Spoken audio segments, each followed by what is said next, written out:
Hi, it's Maria in Maria Unfiltered. Today, I wanted to talk to you about the title of this one is "We Created This Mess."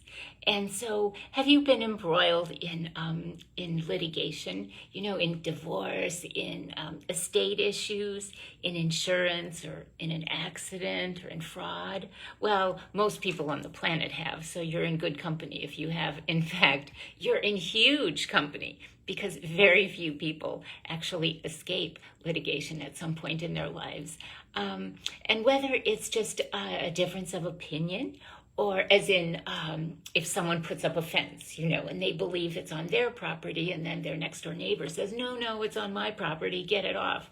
And so whether it's that kind of a difference of opinion, or whether it, like a small argument, or whether it turns into a huge nightmare, that's the nature of the beast, actually. And so we understand that it's not about the people per se, because the legal system has been this way for decades, if not centuries. It began as just the most amazing way of dealing with disagreements of any type and bringing justice for all. And so, now as we think about it, there's so many things in life that we need an attorney for. We need an advocate, actually. And so it has become kind of a bastardized game of sorts, but good attorneys excel at what they're doing, and then we want those good attorneys on our side. And given the fact that there's such a global awakening, or it appears to me to be that way, I hope it does appear that way to you as well. When we have like this global awakening, we look at all areas that affect us. And so we wonder how we can change some of those things for the betterment of mankind, really, for the evolution of humanity, because we want to be going forward, not backwards. And so, and also we want to remember that from a perspective of oneness, where you are me and I am you, and we have the same issues, and we are all working together. Because we've all come from the one source. Nothing in life is outside of us. Everything is within us. And the same holds true for the negativity that we see outside in the world.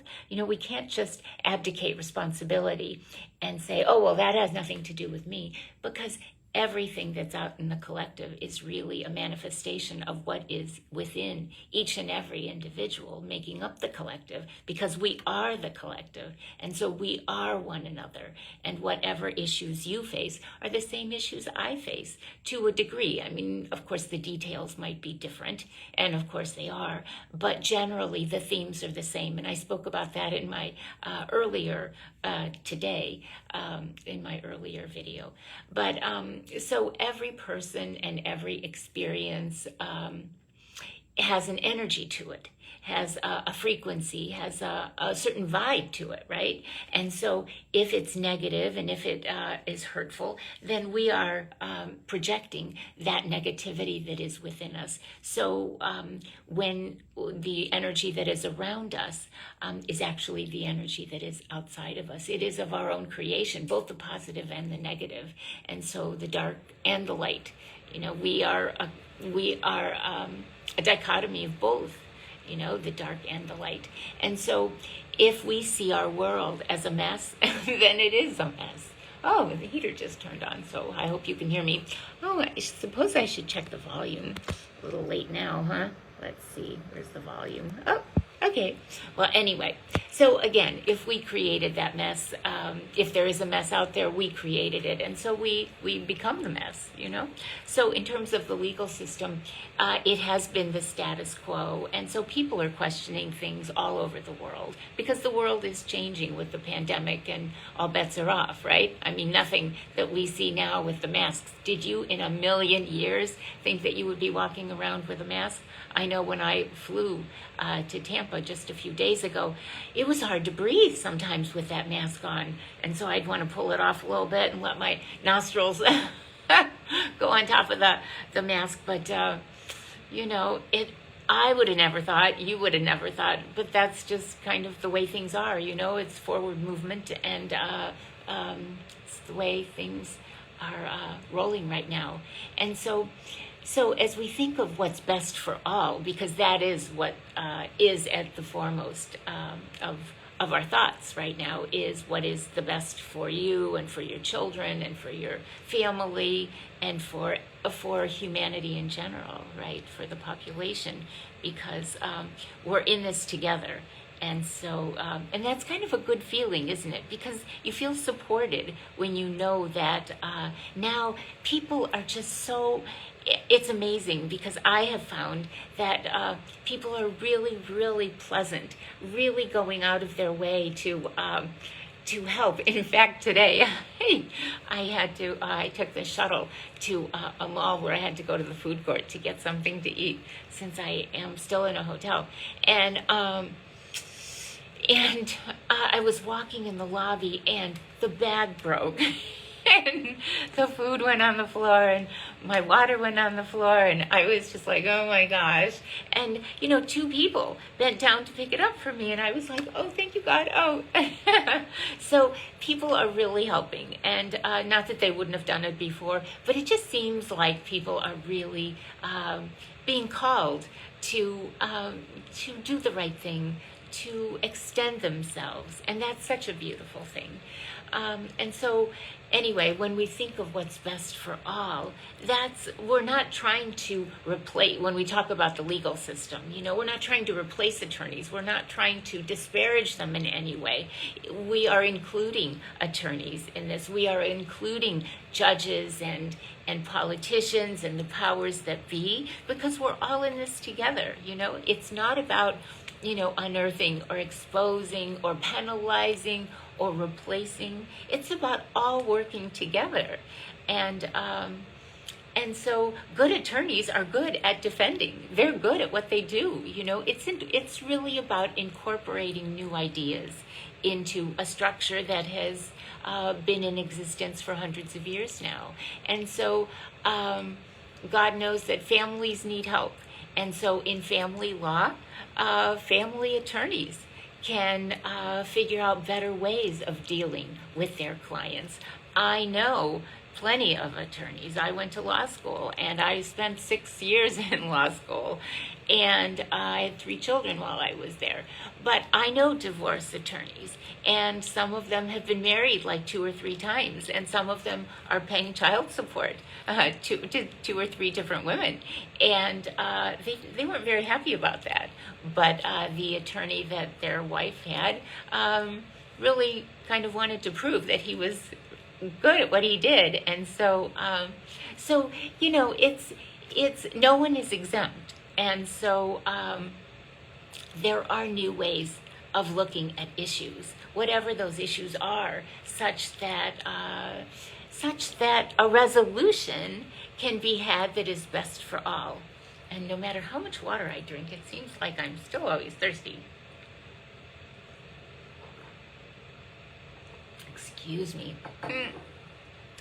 So, the legal system used to be kind of like, I used to think it was like McDonald's or one of the fast food chains. It was like supersize it, because now we have bigger. We're not going to give somebody a 12-ounce Coke. We're going to give them a 16-ounce Coke or a 24-ounce Coke, and they're going to walk out with this huge lug, and they're going to be drinking and urinating for hours. But it was all about bigger and better, and who's going to win and who's going to beat the opponent and bludgeon the opponent, and we're going to find the most loopholes, and we're going to hide the truth, and we're going to put money offshore, and we're going to do this and we're going to do that, and all these covert and sly tactics. But you know what? That's not what it's about, really. And so it's about transparency, because that's the only thing that's going to work. Because when you have one attorney who wants to bludgeon, then you're going to have another attorney who wants to do the same. And then it's going to be like a massacre. And so how stupid is that? But there are other ways of winning. There are other ways of proving one's intelligence and one's savvy and one's skills, really. And so it's about transparency and fairness and respect and justice. And so to see the person on the other side as possibly your sister or your parents who were being sued, or your your best friends or your neighbors. And so the person on the other side doesn't necessarily have to be seen as your enemy, as your adversary, as your most, horrified or horrific, yeah, opponent.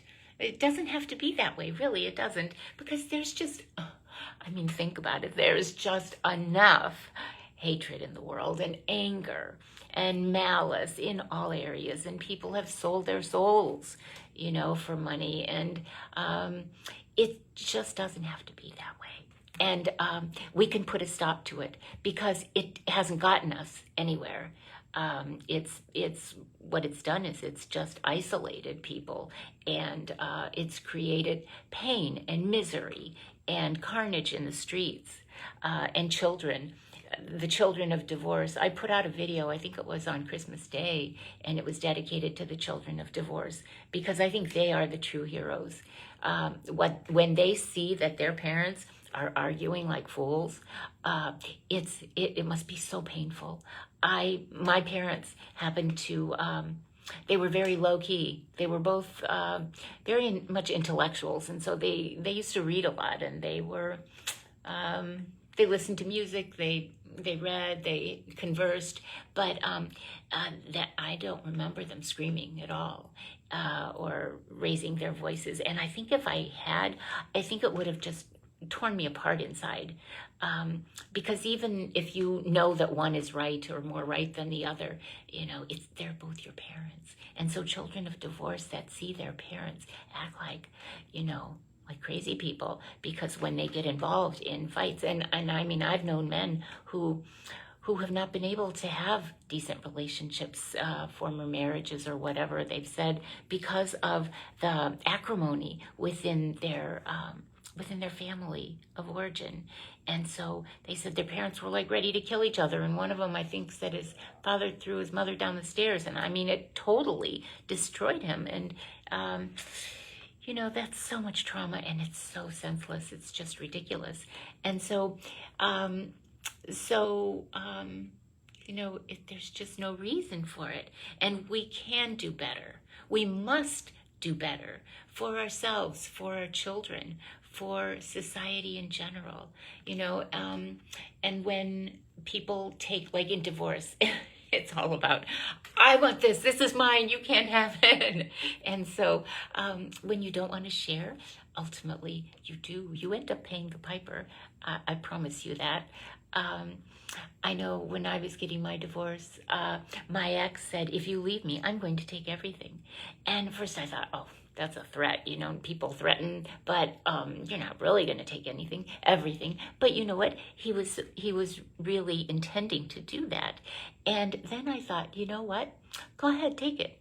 Because I know for myself, if someone gives me something, I cherish it. Whatever kind of gift it is, whether it's someone was coming to dinner and brought me a little crystal elephant, I remember someone did, or a book, or whatever. If someone comes to my home and brings me flowers or a plant, I remember that. I always remember that. It just kind of is imprinted in my mind. And I'm so grateful for all the things. When I would look around and I think to myself, I think, oh, I know, yes, I got that from that person, and that wasn't that such a nice thing that person brought me. And so, I'm so grateful for the wonderful things that people have done for me and given me. And I hope they're grateful for the things that I've done for them. So it's a reciprocal type of a thing. But I remember thinking when my ex said, I'm going to take everything. And then I thought, I can't afford to fight him. And so, fine, go ahead, take everything. But just remember, every time you use that silverware, every time you use that fork and that knife, if you use it for breakfast and dinner, you will remember me. You will think of me because I selected that. And every time you look at that painting that I bought, you will think of me. And what would be worse than thinking of an ex-wife, 2 times a day? I sure didn't. I was glad to kind of be rid of this stuff because because, of course, most of the stuff I had selected, so of course I wanted what I selected. I wouldn't have thought of him. But if it was something that he selected, and because most of the things in the house were something that I as a wife selected, most of those things had my energetic imprint on them, and even things that now have been taken through my inheritance. Go ahead, take those things, have them all over your house, but just every time you look at them, you will remember that you thieved them, that they do not belong to you, and that you are experiencing karma, negative aspects of karma, because it's the energy. You don't want someone else's things. You don't want to be reminded of the fact that you thieved them from someone. Conscience is real, and karma is real, and energy is real. Energy is what we are. It's what everything is in this world. And so when you try to defy a universal law, something that it's physics, it's reality, it's unreality, it's everything. And when you try to go against that, you cannot. You absolutely cannot. But it's a universal law. And here's a funny story for you. And I like to kind of give funny stories just because sometimes some of this material is rather dry.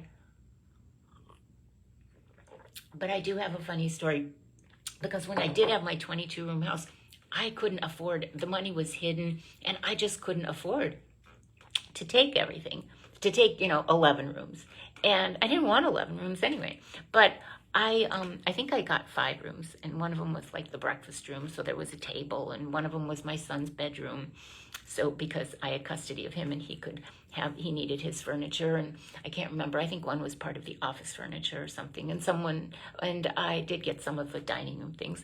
But I remember the most expensive thing we had in the house was a rug, and it belonged to some sultan, and it was this beautiful rug. I mean, it was just gorgeous, and it was the most expensive thing in the house, and so I think the judge said, you know what, you guys are going to flip on that. So the attorneys flipped, and my attorney happened to win. And so I thought, oh, well, I selected that rug. And so I was really excited. And I remember when I would have dinner parties, people would walk in the house and they'd say, oh my gosh, they would take off their shoes because the rug was so gorgeous, you didn't even want to step on it, And I, of course, would walk barefoot in my house. But I remember my designer used to come in and I'd tell him, oh, I had a party and people were just loving this rug because he helped me pick it out. And he said, Maria, are you crazy? I mean, just have them walk on it with their shoes. You don't know. This was like in Iran or something, and there were probably camels defecating all over the rug at one point. And so he's like, it's animals there. They're walking all over it. Sultan or no sultan, that's what they do. It was probably outside someplace. So he said, don't be silly, just use it, walk on it. You can always have it cleaned. But anyway, I thought that was kind of funny. But anyway, so the rug was the most expensive thing. And I won the toss. So because I took very few other things, most of the things were like the things he got were in the living room. And so he had 2 big moving vans that came to the house. They were parked in front, and his movers were removing all the furniture that he was taking. And so, but I couldn't remove the rug until all of the furniture was moved, right? Because his furniture was on my rug. So after they finished removing all the furniture, then what happened was he disappeared, because I was going to say, you know what, okay, now move your stuff out, and then now I'm going to have my movers roll it up and take it, and I'll put it in storage or put it, I don't know where I was living. I was renting. I didn't have any money. It was all gone. But anyway, I said, so I'll roll up the rug with the people that were helping me move. And so all of a sudden, his mover started to roll up the rug after they had taken all the furniture that was sitting on top of this rug. And I said, wait, that's my rug. That's the only thing I get in this room. And so now you've gotten all your stuff, so I'm going to take the rug. And so they said, no, well, we have direct instructions that we are to roll up the rug and put it on the truck. And I said, no, no, no, no, no. That's just, you're misinformed. That's really my rug. That's like the only thing I got in this room. And so, so they said, well, these are our instructions. And so they just kind of then ignored me and just started rolling it up and then putting it on the truck. And I thought, oh, well, what was I going to do? I kept calling him and he wasn't answering. And so I thought, well, I'll just deal with it later. I'll just get it later, whatever. I'll just call my attorney or something like that. Anyway, it was funny because I heard a voice and I looked outside and there were two huge moving vans and he was hanging off the back of the second one and he's like waving and saying, fuck you, Maria. And so he takes the rug. And so I never saw that rug again. But anyway, and that's divorce. I mean, like, is that not the silliest thing? But I wasn't invested in anything. And so it was like, take it, but we probably spent thousands of dollars on attorneys dealing with this rug. And, they were flipping and they wanted it to be fair and blah, blah, blah. And, he could have said, I insist on everything. And I would have said, okay, it's yours. I'm not going to fight you for it. I'd rather have that money to feed my children right now and feed myself and find an apartment to live in. But you go take it all. It's fine. So anyway, we talk about attorneys and how they could make things better for their clients. And I believe that many attorneys want to make things fairer. And so that would be a wonderful thing. I think it's when you're already in a system that's already in existence, it's difficult to make changes. But I do believe that, all the attorney jokes on the net and stuff like that, it's, it just doesn't have to be that painful. And so I believe that people want to help one another now. I really do believe that there's awakening among the people. And so that is such a wonderful thing. And so I think we want to become better versions of ourselves. And, when we think about it, these are just things. And things mean nothing. We can't take things with us. Things are just not that important. What's important are not the things that you had in the marriage. They're the moments that you shared in the marriage. At least for me, or in any relationship I've had, it's the moments I remember. It's the little crystal elephant or whatever. But it's the thought. It's the kindness. It's the love. It's the just being validated and valued and appreciated. That's what really is important in life. And so I've known many, many miserable, very wealthy people. And I've known many, very happy people who don't have a lot of money, but who are comfortable and who cherish other things in life as opposed to what they can buy or what they have. And I know for myself, living in that mausoleum, that 22-room mausoleum, I think the reason why I wanted such a large home was because my marriage was so bad and because I was so sad. I felt so alone. And so I thought if I had such a big house, then I would be able to kind of escape into one of the rooms and one of the 4 floors, and didn't work that way really. I would, I don't cry easily at all, but I do remember instances of my crying because I just felt so alone. But my ex-husband lived his own life and traveled a lot, and I had 4 beautiful children all around me. But yet there was that loneliness because we were all smiling, all the people in my social circle. We were all smiling and we were all really happy to be together.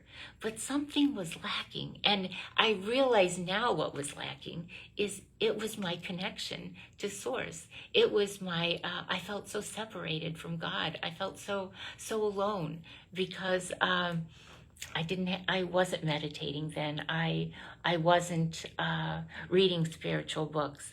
I hadn't thought about all the things that I've learned since then. and the many teachers that I follow and the people that I am so grateful for and so appreciate their awakening and their awakened aspects. And so they're pearls, they're gems of material that have helped me so much. Like Esther Hicks, just as an example, Neil Donald Walsh, um, Eckhart Tolle, um, um, who's the power of, that was the power of now. Who's the other one? Oh gosh, it's at the tip of my tongue. Gary Zukov, Marianne Williamson, so many wonderful, Matt, what's his name? Matt Kahn. There's so many wonderful teachers, and I've learned so much from them, and I am so grateful for who they are. And I don't mean to leave anyone out. I'm just kind of at a loss now, and I wasn't even going to mention anyone. But I didn't know about them then when I was all alone, and my soul was yearning for a connection. And it wasn't until I was able to find some of that material that really allowed me to become more of who I knew I was destined to become this time around, however asleep I was in mainstream life, But um, anyway, as we're talking about attorneys and we're talking about how we can all become better versions of ourselves, we need to stay on track. And when our conscience screams at us to watch out, yes, we do need to watch out. And we need to know that if we go off track and if we take something that doesn't belong to us, ill-begotten goods serve no one, actually.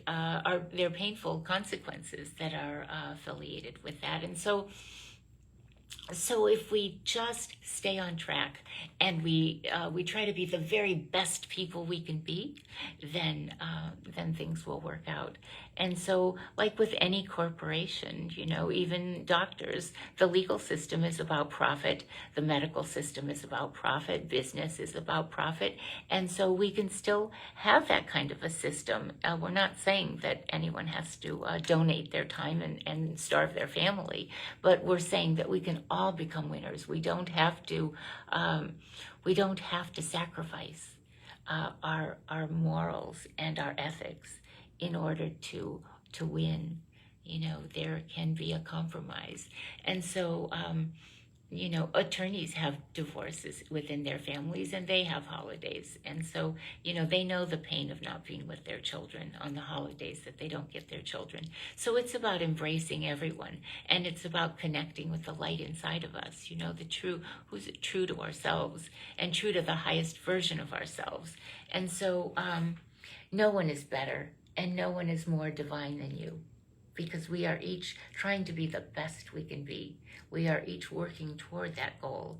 And we sometimes, we have to stand up, dust ourselves off, and move forward in the most magical and magnificent ways, and to make this world a better place. And so anyway, I think that's about all I'm going to say today. I told you a couple silly stories, but hopefully it helps you remember some of the key concepts that I was trying to bring about, which is about, you don't have to take from your about to be divorced person, your spouse. Just let him have it, and let him remember you. If that's what he wants, let him have it. And you don't need it. And when you connect with yourself, and when you have the knowing of who you really are, then you won't need this stuff. I mean, everything is just extra. It's just a wonderful surprise. It's an added bonus, but it's not going to make or break you. So anyway, I think that's all for now. And until we meet again, I love you. So take good care of yourselves.